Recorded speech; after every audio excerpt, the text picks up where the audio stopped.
రెండో అంశము మొన్న ఎన్టీవీ జర్నలిస్ట్‌లని అరెస్ట్ చేసిన దాన్ని ఎట్లా సమర్థించుకుంటారు మీరు? మీకు కూడా అంటే ఫ్రెండ్సే కదా వాళ్ళంతా. కాంగ్రెస్ బీటే అవును చూసిండు కదా నాకు చారి. చారి అన్న మన కాంగ్రెస్ బీటే చూసిండు. దొంత రమేష్ మీకు పరిచయమే అవును అనుకుంటా వరంగల్ ఆయనది. అవును అవును సో అయితే ఇక్కడ ఎట్లా మీరు ఏమైందంటే సమర్థించుకుంటారు?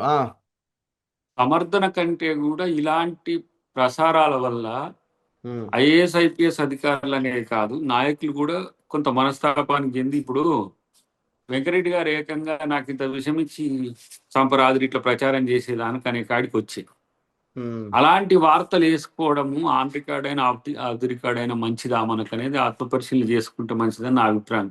ఉమ్, అంతవరకే. ఎందుకంటే ఇప్పుడు పత్రికా స్వేచ్ఛనో, మీడియా స్వేచ్ఛనో రేవంత్ రెడ్డి గారు హరించి వేయాలనే ఉద్దేశం ఎప్పుడూ ఉండదు. ఉమ్, ఎందుకంటే మీడియాతోనే ఆయన ఉండే సత్సంబంధాలు ఎట్లుంటాయో మీ అందరికి కూడా తెలుసు. సరే ఉమ్. ముఖ్యమంత్రి అయినాక అంత క్లోజ్‌గా రఘుతోని కూర్చొని మాట్లాడలేకపోవచ్చు. లేకపోతే మీడియా మిత్రులతోని కలిసి చిట్ చాట్లు పెట్టకపోవచ్చు. ఇప్పుడు టైమ్ స్కెడ్యూలింగ్ వల్ల గాని. అసలు ఎక్కడికొచ్చింది అది ప్రభుత్వంలో మంత్రులు ఈ స్థాయికి దిగజారిందనేది ఎంత సమాజంలో ఒక బ్యాడ్ ఇండికేషన్ పోతది. ఉమ్. అది ప్రభుత్వం అస్తిత్వానికి ప్రమాదం వచ్చే పరిస్థితి కదా! అలాంటప్పుడు కొంచెం ఆలోచించి రాస్తే, ఆలోచించి దాన్ని ప్రసారం చేస్తే బాగుండునేమో అనిపించింది. ఇప్పుడు ఎందుకంటే మేము కూడా రమేష్ మీరన్నట్టుగా మేము మీరు చెప్పండి, చెప్పండి, చెప్పండి. రమేష్ మీరన్నట్టుగా చాలా కాలంగా వరంగల్ నుంచి తను డెడికేటెడ్ జర్నలిస్ట్. మనకు తెలియని వ్యక్తి ఏం కాదు కదా! మనకు ఆత్మీయుడే, దగ్గరోడే. చారి అయితే జేఏసీ నుంచి చూస్తున్నాం కదా!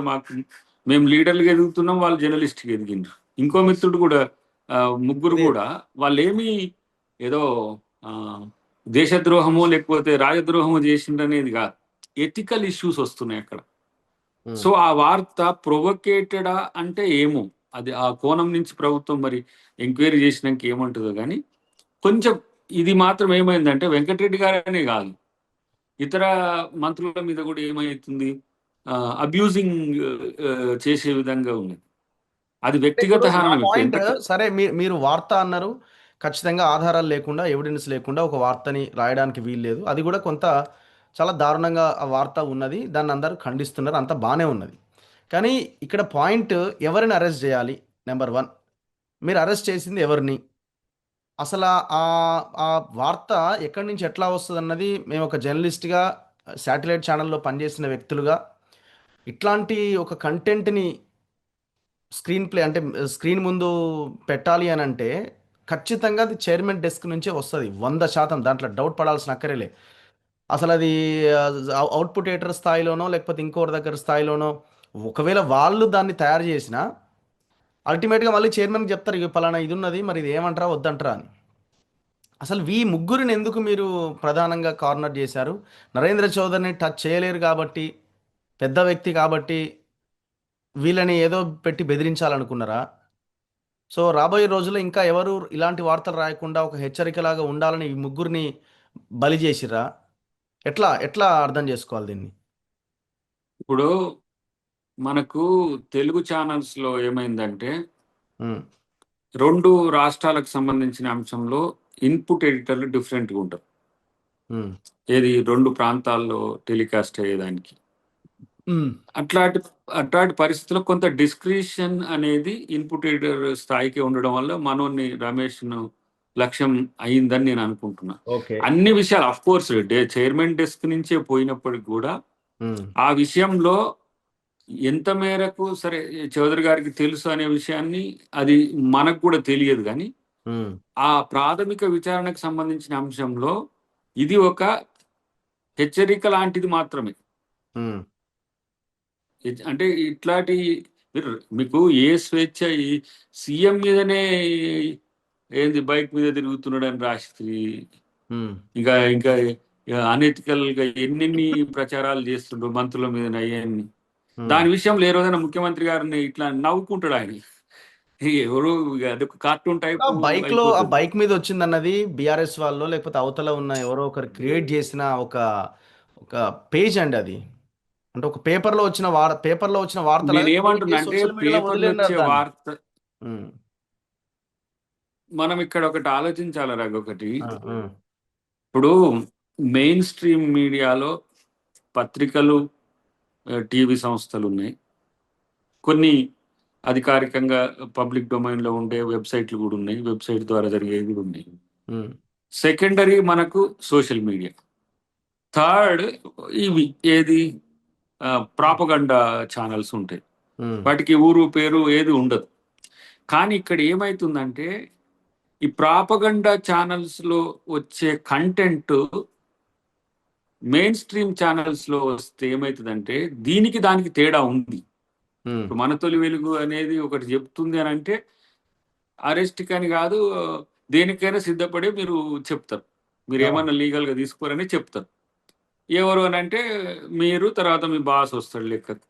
ఉమ్, కానీ ఇక్కడ వీళ్ళకి అసలు ఏది లేదు. ఆ తాడు పొంగరం లేను అని వార్త మెయిన్ స్ట్రీమ్ దానికి ఎందుకు తీసుకోవాల్సి వస్తుంది మనం? ఉమ్, దాంట్లో ఉద్దేశం ఏంది? ఉమ్. అది తెలిసి ఆ, జరిగిందా, ఇప్పుడు తెలియక జరిగిందా? నేనేమంటున్నా, దాన్ని ఖండించాల్సిందే అంటున్నాం మేము కూడా. దాంట్లో ఏమి ఇది లేదు. కానీ మీరు బాధ్యుల్ని ఎవరు చేస్తున్నారు అన్నది ఒకటి. రెండోది, ఇప్పుడు ఏం సాధించినారు? సిట్ వేసారు సార్. నాది ఒకటే క్వశ్చన్. సిట్ వేసారు. సిట్లో 8 మంది అధికారులను పెట్టారు. దానికి సజ్జనార్ నేతృత్వం వహిస్తున్నాడు. ఆయన కూడా చాలా అగ్రెసివ్గా మాట్లాడిండు. ఇదంతా బాగానే ఉన్నది. ఇప్పుడు సిట్ ఏం తేల్చాలా? దీని వెనకాల ఎవరున్నారో తేల్చాలి. తేలుస్తారా? అది మీ ఇప్పుడు పార్టీకి సంబంధించిన ప్రాథమికంగా నాయకులే ఎవరన్నా చేయించిర్రా అనే ఒక ఎలిగేషనో లేకపోతే ఆరోపణో స్పెక్యులేషనో ఉన్నప్పుడు, అదే నిజమైతే ఆ పేరును సిట్ బయట పెడుతుందా? ఏం తెలుస్తారు దీని ఇప్పుడు ద్వారా? రఘుకు నేనే చెప్పిన, ఉమ్, తొలి వెలుగులో ఈ వార్త రావాలి రఘు అని చెప్పిన. ఉమ్, discretion up to you. You um, are the held responsible. Okay. Vicarious liability కింద మీ ఓనర్ కూడా ఉంటది. అది నువ్వే అయితే నువ్వే బాధ్యుని అవుతావు. కానీ ఇది ఏ స్థాయిలో జరిగింది? ప్రతీది కూడా ఇగో, సరే మీరు అన్నట్టు వార్తలు అన్ని వస్తాయి, కానీ ఉమ్. ప్రతీది కూడా ఇంత పర్టికులర్ గా చైర్మన్ లో లేకపోతే సిఎండిలో చూస్తారని నేను అనుకోను. ఇప్పుడున్న పరిస్థితులలో, ఇప్పుడున్న వార్త ఇట్లాంటి కంటెంట్ రోజులే. తప్పదు సార్. ఇట్లాంటి కంటెంట్ తప్పదు. ఆయన దృష్టికి వెళ్తుంది. సరే, దాని విషయంలో ఎంక్వైరీ చేస్తారు, కానీ ఇప్పుడు సాధించింది ఏం లేదు కాదు. ఉమ్, ఒక పెద్ద మెసేజ్ ఈరోజు మీలాంటి వాళ్ళందరూ మాట్లాడాల్సిన పరిస్థితి వచ్చింది. డెమోక్రాట్స్ అందరూ కూడా ఏం జరుగుతుంది రాష్ట్రంలో అని మీరు ప్రశ్నించే పరిస్థితికి వచ్చినది రావాలి. ఆ ఉమ్, ప్రశ్న చర్చ జరగాలి. చేసిన చర్య కూడా ప్రభుత్వం చేసింది మంచా చెడు అనేది బోత్ సైడ్స్ ఉంటాయి. కొంతమంది మీరు గిట్ల చేస్తారా, ఇంకా కొంతమంది ఏంది ఎమర్జెన్సీ వచ్చిందని కొంతమంది ఇట్లా అంటున్నారు. నేను చూస్తున్నా. ఉమ్, ఎమర్జెన్సీ దేనికి వచ్చింది? ఎమర్జెన్సీ వచ్చింది మీడియాకు వస్తున్నది. ఉమ్, ఎవరి వల్ల వస్తున్నది ఇది? ఎలాంటి మీడియా వల్ల వస్తున్నది? ఇప్పుడు ఒక ఒక ప్రెస్టీజియస్ ఛానల్ మనకి ఎన్టీవీ అనేది చాలా మంచి ఛానల్ గా చరిత్ర ఉంది. అలాంటి వాటి క్రెడిబిలిటీ కూడా పోవద్దు కదా. ఉమ్, దాంట్లో వస్తున్న వార్తల్లో ఉండే ఉమ్, క్రెడిబిలిటీ కూడా పోవద్దు కదా. ఇక ఎవరి వల్ల జరిగినా ఎట్లా జరిగినా కూడా మీ అది టీవీ అనేది ఒక ఇండివిజువల్ ఎంటిటీ కాదు. అవును. అదేమి సొంతంగా చేసేది కాదు. మనం చేస్తే చేసేది సిస్టమే కదా అది కూడా. అంతే కదా. ఉమ్, అలాంటప్పుడు దానికి ఉండే క్రెడిబిలిటీని ఎందుకు పోగొట్టడం? ఎవరి వల్ల పోయినా అది వాళ్ళు పరిశీలించుకోవాలి. సరే, మా విషయంలో కమిటీ వేసిన తర్వాత ఏమొచ్చిందనే ఏమొస్తుంది అనేది ఒకటి. ఇంకా నాకు ఒక పెద్ద ఆయన అన్నాడు, ఇప్పుడు మీరు ప్రొసీజర్ ఎందుకు పోనీ. ప్రకారం వెళ్ళలేదు అన్నది ఒకటి. ప్రొసీజర్ ప్రకారం ఆ, వెళ్ళలేదు, ఒక నోటీస్ ఆయన అన్నాడు, ఇవ్వచ్చు. అండ్ ఇంకోటి, అసలు ఎందుకు మీకు ఒక యాంకర్ని కూడా ఇబ్బంది పెట్టిర్రు, ఆమెని కూడా విచారించిరు. ఇప్పుడు యాంకర్లది ఏముంటుంది సార్? టెలిప్రాంప్టర్ పెడితే యాజ్ ఇట్ ఈస్ ఉన్నది ఉన్నట్టు చదువుతారు. అది కూడా అట్లాంటి 30 minutes ప్రోగ్రాంలో వాళ్ళకి అసలు ఏం తెలియదు. యాంకర్ పార్ట్ 4 లైన్లు ఉంటుంది. ఆ 4 లైన్లు చదివేసి వచ్చేయడమే వాళ్ళ పని. వాళ్ళది ఏం పాత్ర ఉంటుంది? కాదు. ఇప్పుడు ఇట్లనే మనకు అందరికి తెలిసిన పెద్ద ఆయన ఒక ఆయన, అసలు ఎందుకు ఇట్లాంటి అన్ని పోనిస్తే పోలే, ఏమవుతుంది దాంతో వచ్చేది ఎందుకు పోయేది అని కూడా అన్నాడు. అసలు ఎందుకు పట్టించుకోవాల్సిన అవసరం ఏముంది అనే స్థితి వచ్చినప్పుడు ఒక మంత్రి మాట్లాడిన మాటలు అంటే ఆయన ఆవేదన అర్థం చేసుకోవాలి కదా మనం కూడా. ఒక మంత్రికే ఇలాంటి పరిస్థితి వస్తే సామాన్యుని స్థితి ఏంది? ఏది కూడా ఫోర్త్ ఎస్టేట్ అయినా లేకపోతే ఎగ్జిక్యూటివ్ అయినా అడ్మినిస్ట్రేషన్ ఏ వ్యవస్థనైనా ఒక ఒక వ్యక్తి యొక్క వ్యక్తిత్వ హననం చేసే హక్కు లేదు. నీకు మాట్లాడే స్వేచ్ఛ ఉంది. ఇతరుల యొక్క హక్కులు భంగం కలగనంత వరకు నీ మాటకు విలువ ఉంటుంది. అంతే కదా. దాన్ని ఆ పరిధిని దాటినాక నేను తప్పు చేస్తా కానీ నా మీద చర్యలు తీసుకోవద్దు. నేను ఒక మాట అంటే ఏమైంది, ఒకటే రోజు కదా మేము ఏంది రోజులు రోజులు బట్టి జైల్లో లేమా ఉత్త కేసులు ఉమ్, అరెస్ట్లు అయ్యి జైల్లో పెట్టుకొని దేశద్రోహం కేసులు పెట్టుకోలేదా? ఉమ్.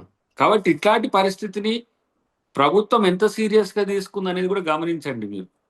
ఒకవేళ ఇంకా స్ట్రిక్ట్ యాక్షన్ చేసుకునే తిరుగుంటే నాన్ బెయిల్ బెయిల్ కూడా పెట్టుకోవచ్చు కదా అసలు. ఉమ్. కానీ ఏంటి, మందలించి పక్కన పెట్టాలి, లేకపోతే ఇలాంటివి రాకుండా చూసుకోవాలి. యాజమాన్యమైనా సరే ఆ, మన మిత్రులు ఎవరైతే రిపోర్టర్స్ ఉంటారో వాళ్ళైనా సరే ఉద్దేశంతో, కానీ మీడియా మీద అక్కస్తోని, మీ మీద కాదు, ఇప్పుడు అక్కసు పెంచుకొని, రేవంత్ మీ రెడ్డి మీద బానే కోపం ఉన్నాడు, పెంచుకొని వెంకటరెడ్డి బానే మాకొచ్చేది. ఉన్నాడు, నరేందర్ చౌదరి కూడా బానే ఉన్నాడు. మీకేమైంది? మధ్యలో ఉన్న జర్నలిస్ట్ కదా బలైంది పాపం. వాళ్ళది ఏముంటదండి అందులో? దట్స్ వాళ్ళ వాట్. అప్పుడు పాత్ర చాలా అట్లాంటప్పుడు మినిమం, మనం వాళ్ళ పాత్ర. సరే, ఒకప్పుడు ఇప్పుడు ఉన్న జర్నలిజం వేరు, ఇప్పుడున్న జర్నలిజం వేరు. ఇప్పుడు ఈ ఉమ్, ఛానళ్ళన్నీ కూడా ఏదో ఒక పార్టీకి అసోసియేట్ అయ్యో బిజినెస్ కోసమో వచ్చినటువంటి ఛానళ్ళే కనబడుతున్నాయి. సో ఇప్పుడు ఇట్లాంటి ఆ పరిస్థితుల్లో ముగ్గురు కూడా జర్నలిస్టుల పాత్ర మినిమం అయిపోయింది. ఉమ్, ఆ ముగ్గురు కూడా రేషనల్ ఉంటోళ్ళే. ఉమ్, ఏ విషయంలో కూడా ఆచితూచి ఉండేటోళ్ళే. ఎవరైతే ఇప్పుడు మన రమేష్ భాయ్ నుంచి మొదలు పెడితే చారన్న వరకు వీళ్ళు ఉమ్. ఒక వార్తను ప్రసారం చేయాలన్నా అసలు ఇన్పుట్ కి ఇవ్వాలన్నా వద్దనే దగ్గర కూడా ఒకటికి 100 సార్లు ఆలోచించేటోళ్ళే. ఇప్పుడు మా మా అంత కానీ అగ్రెసివ్ అయితే కూడా కాదు కదా మేము మేము కాదు, చేసే. ఆ, అదే అదే అగ్రెసివ్ అంటున్నా. అగ్రెసివ్ కాదు. వాళ్ళు రేషనల్ గా ఉంటారు. తర్వాత వివాదాలకు కూడా దూరమే రమేష్ అయితే. అదే మీరు నా అంటున్నాను. ఎరుకలు అగ్రెసివ్ మీన్స్ స్టోరీలు ఇవ్వడంలో ఆ, అగ్రెసివ్ కాదు, వివాదాలకు దూరంగానే ఉంటారు కదా వాళ్ళు. వివాదాలకు దూరంగానే ఉంటారు. వ్యక్తులుగా కూడా దూరమే. మీడియా ఉమ్. కూడా ఎన్టీవీ ఇట్లాంటి ఏమి చేయదు. బట్ అది మిస్టేక్ జరిగింది. అలాంటప్పుడు కొంత ఇబ్బందులు ఎదుర్కొంటున్నప్పుడు అది ఆలోచించాల్సిన అవసరం నాట్ ఓన్లీ ఎన్టీవీ మీద, మొత్తం మిత్రులకు ఉండాల్సిన అవసరం ఉంది. అన్నిటికంటే ముఖ్యంగా రాగు నేను ఏమంటున్నానంటే, జర్నలిస్టిక్ వాల్యూస్ అనేవి మనం పాటించకపోతే కూడా కొన్ని సమస్యలు వస్తున్నాయి. ఉమ్. ఇప్పుడు ఎన్ని రోజులు, ఇప్పుడు మాలాంటి వాళ్ళం ఉన్నాము. ఎవరు మాలాంటి వాళ్ళని, మీలాంటి వాళ్ళే కదా అంతా. ఏమన్నా మేమేమన్నా లక్షల రూపాయలు ఇచ్చి, కోట్ల రూపాయలు ఇచ్చి మేమేమన్నా ఆ, మీడియాలో మేము ఉన్నామా? ఉమ్. వాళ్ళంతా ఇప్పుడు రమేష్ అయినా, చారి అయినా, మీరైనా, ఎవరైనా మమ్మల్ని మా దగ్గర ఇంటర్వ్యూలు తీసుకొని మా దగ్గర, అది ఎవరు రేవంత్ అన్న కాంచి మొదలు పెడితే, ఆ. నాట్ ఈవెన్ మీ ముఖ్యమంత్రి గారి నుంచి మొదలు పెడితే వెంకరెడ్డి గారైనా ఇంకెవరైనా సరే, మీలాంటి వాళ్ళు వచ్చి మమ్మల్ని ప్రచారంలో పెడితేనే కదా మేము లైమ్ లైట్ లోకి అంటే వచ్చింది. ఒక ఒక అలాంటప్పుడు పాయింట్, మీ మీద వెంకటరెడ్డి ప్రెస్ మీట్ లో రేవంత్ రెడ్డి వీడియో కూడా ఉండే, అట్లొచ్చింది, నేను కూడా చూసిన ఆ వీడియో. అంటే అది అది ప్రస్తావించడం తోటి ఇది రేవంత్ రెడ్డి చేయించిండేమో అని ప్రజలు అనుకుంటారేమో అని ముఖ్యమంత్రి కొంత ఎక్కువగా ఇదైపోయి దీని మీద ఎక్కువ సీరియస్ అయ్యి యాక్షన్ ప్లాన్లోకి దిగిండా? ఆయన ఏమైనా నొప్పించి ఇది అట్లని కూడా చేసిండా? కాదు. ఇప్పుడు ఆ? అట్లా కొన్ని ఒకసారి సభలో కూడా మాట్లాడండి రేవంత్ రెడ్డి గారు. ఉమ్.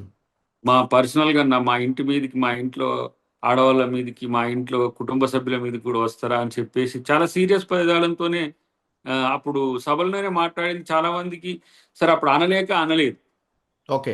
తొక్కుతా అని ఇట్లాంటి కొన్ని కొన్ని స్టేట్మెంట్స్ ఆయన ఏదైనా శైలిలో ఇచ్చింది.